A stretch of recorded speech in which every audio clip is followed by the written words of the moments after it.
Justmusic am Stand von Polytech. Next to me is Piotr. Piotr, exactly. You have some nice gear on your booth, the Medusa.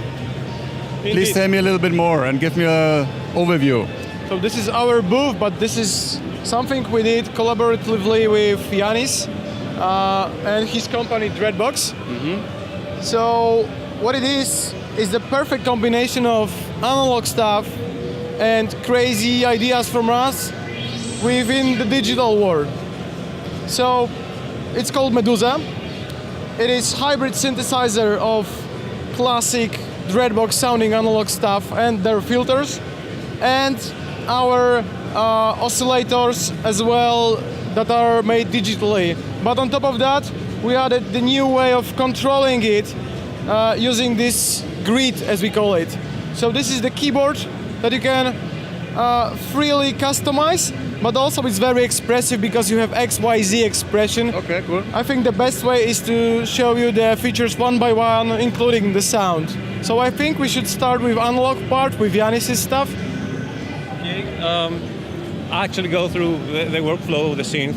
So we actually have 6 oscillators, Okay. 3 analog, 3 digital, and those oscillators, each oscillator has its own dedicated VCA, so you can play in polyphony kind of. And then you go directly through a 4-pole filter, which you can have in variable state, or 2-pole or high pass. It's here. And after that, you go just to a classic VCA. Mm-hmm. And you have various variable options on the synth, like sync to the oscillators. You have FM from oscillator 3 routing to other filter or to the other oscillators. And then you can control all this stuff, all the analog workflow, Mm-hmm. through 5 dedicated envelopes or 5 LFOs, which I will leave here to explain from here. So the story is that we've met with Yannis, and then Yannis told us, hey guys, how about you add some presets and some sequences to my newly developed stuff? We said, well, he's a legend, why not? We would love to. We started doing it, and Yannis said, hey, it's not very polyendish. You are more crazy than just adding a few stuff. Mm-hmm. How about I give you a free hand, and you start, developing on top of that. So we started with the envelopes. Yannis, how about we go not digitally, but with not analog envelopes, but digitally, and then go with 5 independent ones that can be targeted to every parameter, and then they can be loopable, so to make the differently sounding LFOs. On top of that, you have 5 independent LFOs that can be syncable to your tempo and to your hits and to your keystroke. And then again, the targets are every. So we were thinking maybe let's add 10, 20, but how about every parameter? Then we added the randomization, so we can hit random, it will generate the different tones. There will be different stages of randomization, like very narrow, so not to kill you, or hardcore version, so to change everything totally. Okay. And with digital voices, in Yannis' analog stuff, he added FM, which is sounding very cool, and I thought it's like nice addition to the analog stuff. How about we also do something like that? So we let the user choose the variable wave shape, right? So we can see it on the screen that I can change the waves up to my taste. And then we went further and we implemented also the wavetables. So we will be able to grab those from our website, put it into your presets, and then play with them, as you would normally do, for example, enabled on in their wavetable device. Okay.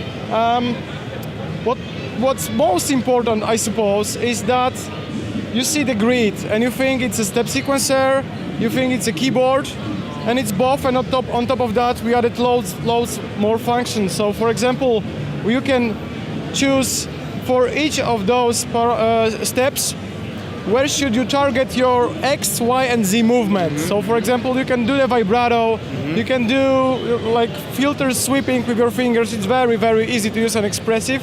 Thus, I think, even if you are not playing piano, if you are playing piano, it will be very easy for you. If you are not playing piano, you are a guitarist, it will be very like easy to switch from the guitar realm to, you know, to this kind of movement. Maybe enough talking, let's hear it playing. Yeah, just give us a sound example, please. Sure. So I'll start with the digital only oscillator. Well, maybe it's not that kind of me to start with digital, so I'll add some analog as well. Yep.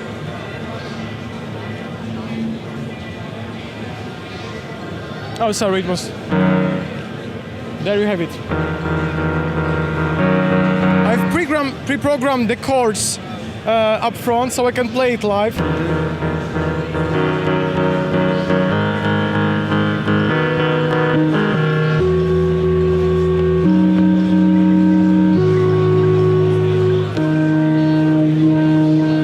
I can do that, or I can open the filter if I configure it properly with my finger. Okay. And I mentioned that you can do stuff like that.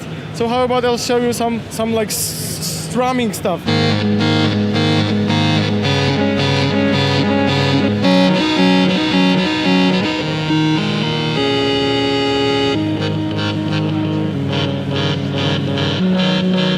So I pre-program each of the steps to act differently. So here I have no wave, no square wave. Here you hear the square wave and open filter and so on and so forth.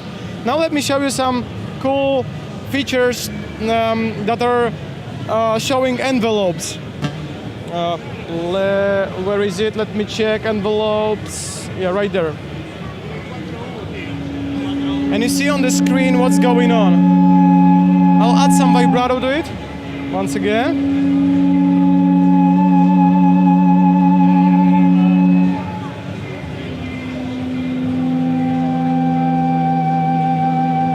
So it can be very gentle, but it can be also very experimental, so to say.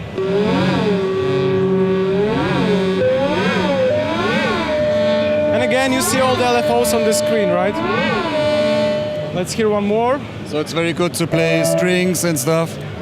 Well, whatever you wish, actually, because the capabilities of having 6 oscillators and the noise generator that Yannis developed, which has the swappable color. So, you know, you like it pink, you like it white, yeah. There you have it.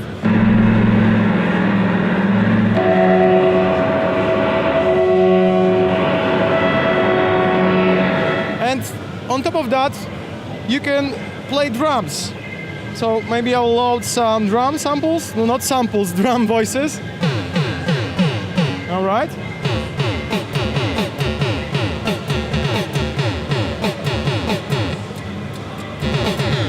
And then, of course, I mentioned that this is also a step sequencer. So if I play it, it will play my...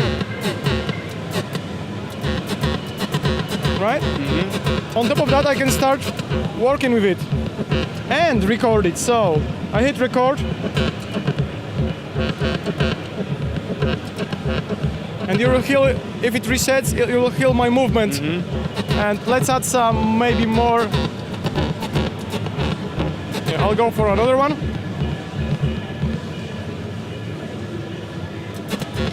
The same one.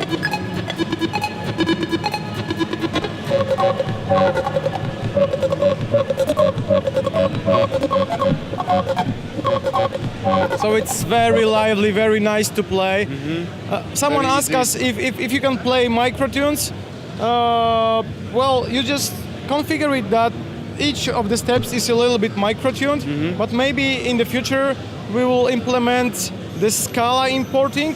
So you will load on our software the Scala file, and it will convert it to this file, and it will import it as a scale preset.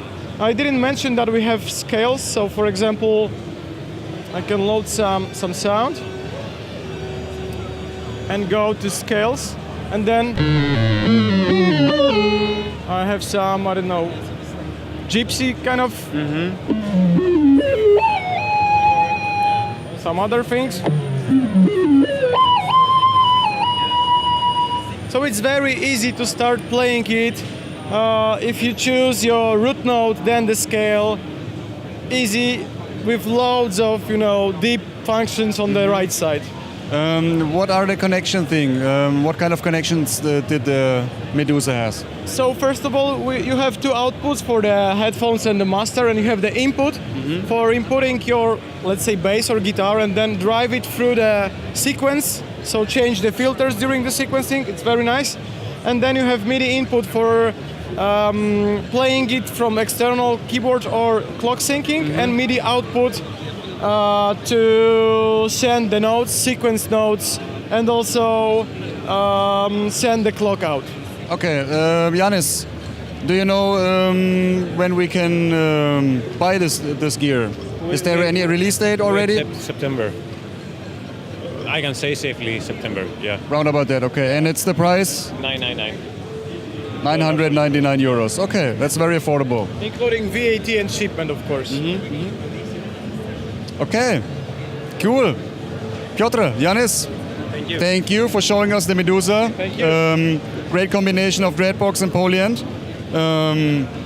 That was Dreadbox and Polyend at Superbooth 2018 and Justmusic.